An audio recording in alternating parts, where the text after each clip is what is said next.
Why price increases spread over time is better than putting them up. So when I first started TI accountancy, I went over 10 years without putting my self-assessment tax return up.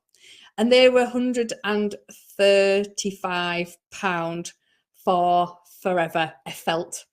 And it got to the point, I think it was 2013, 14, and I was like, I really, really have to put my prices up. And so I worked out how much I had to put them up, and we put them up by £30.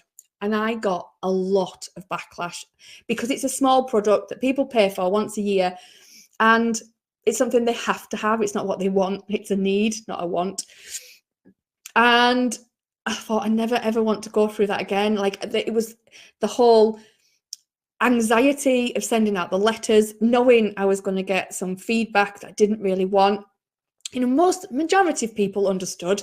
I think they realized, you know, oh, it's about time it went up, but there's always some people who don't.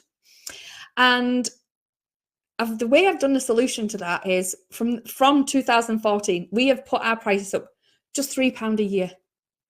Nobody ever mourns.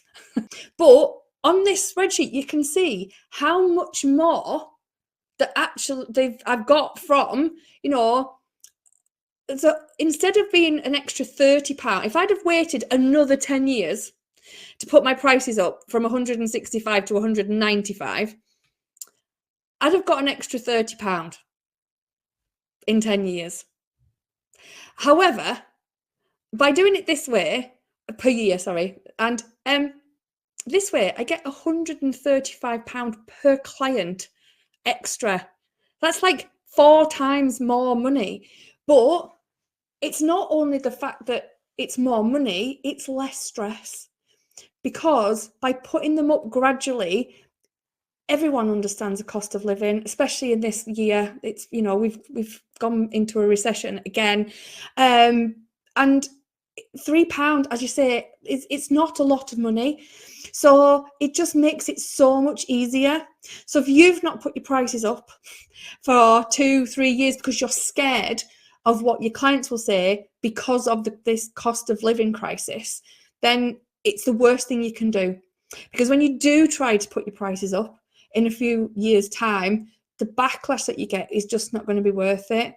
Whereas if you just put it up in minute amounts per year, you can see the difference. I mean, if this was a monthly cost instead of a yearly one, just think how much more money I would have got if it was, you know, being put up by £3 a month, which again, people they're not disgruntled from. It's a thing that they think, oh, well, yeah, you know, it's a new year. And the biggest tip I can give you for this is tell them in advance. So what we do is to put the prices up in April, so a new tax year, we send them a letter or an email. We send a letter or an email in January. So this is how people's mind works. We don't do it to pull the wool over their eyes or anything, but we know that how human instinct is. So you get the letter and you think, oh God, it's gone up again. We'll put it to the side.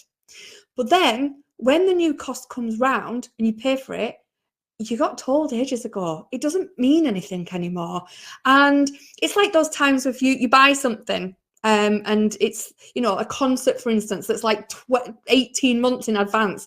By the time you get round to it, it's like, oh, you know, I can't even remember paying for that.